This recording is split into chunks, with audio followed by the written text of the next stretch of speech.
in that video, the example that we gave was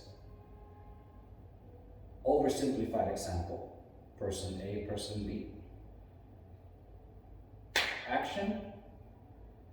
And again, because we're oversimplifying, let's say person A hits person B, right? Reaction. Now they get hit back. They initiated the attack, now retaliation comes, right? So that's a simple example. And then we went a little further where we're talking about karma, and the law of karma and reincarnation are very well linked. Maybe we can make another video on reincarnation and all that. But action happens, could be a word, could be a thought, could be a lack of action, could be a physical action. Now that action has happened, now a reaction must come back.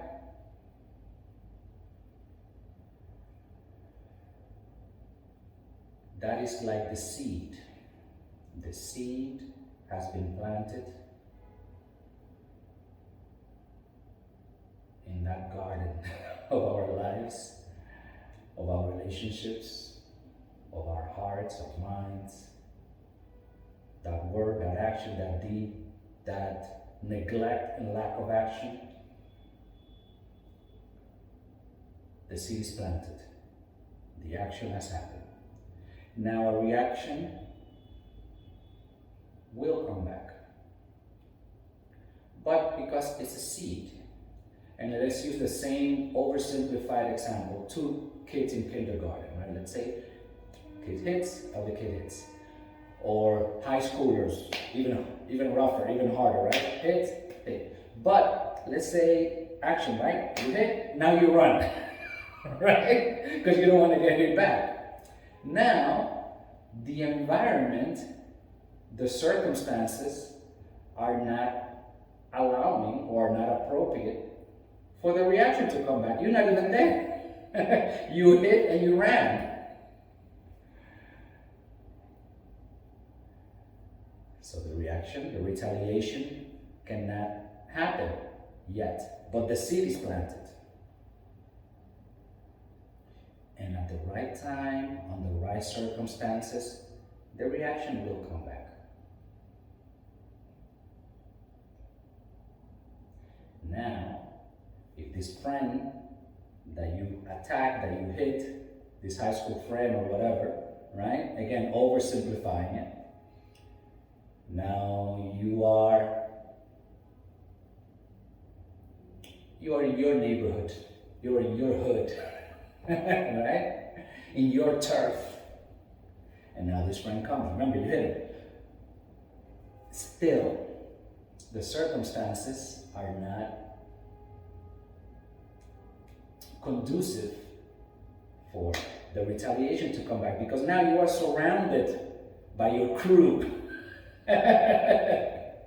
Being in New York and in the Bronx, this is the perfect analogy. You are with your crew, we are with the squad. They're not gonna retaliate there because they know they're not on their turf, they're on your turf.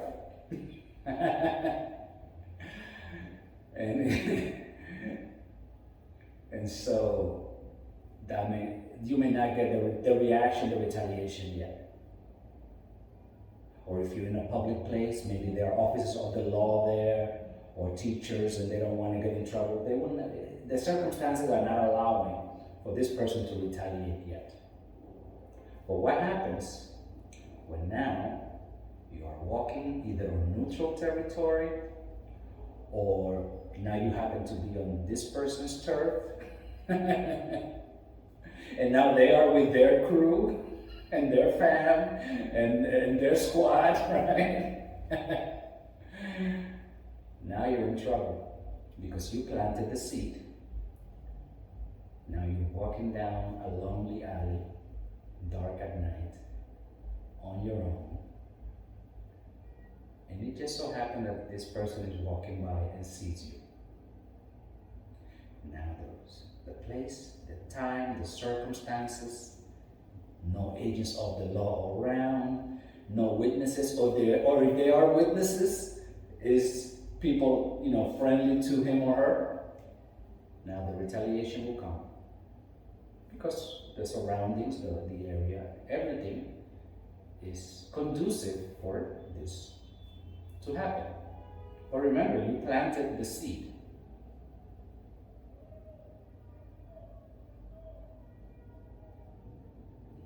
So, the whole system of yoga, mantra yoga, meditation, and the various systems of yoga, the masters, the gurus, the acharyas, the guides, they are taking care. The whole instructions, all of the instructions for these things are leading you into avoiding certain conditions, avoiding certain type of environments, and not just environments outside, but also environments inside. So, your mental environment should be in a certain way, your emotional environment should be in a certain way, your energy, your health, the people you surround with, the way that your prana is working.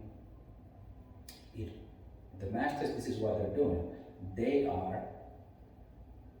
Everything is to help prepare the soil so that only certain kind of seeds can sprout, can germinate, so that you have a beautiful garden. Sit 30 minutes in the morning, do your meditation. 30 minutes in the afternoon, do your meditation. Make sure that you take a shower before you do this. Make sure that you're well rested. Make sure that you haven't eaten. You should be on an empty stomach. Hopefully you are wearing white clothes. Maybe you also have an altar, incense, a candle. The images there on the altar are all conducive. So that when you sit, there's flowers, there's fruits, beautiful smells, you are clean, your clothes are white and clean, you are ready, you sit. Now, only certain kind of seeds are conducive in that environment for them to sprout, to germinate, to flower. And if we do this 30 minutes in the morning, 30 minutes in the afternoon, throughout our lives, we will see naturally our lives will be totally different.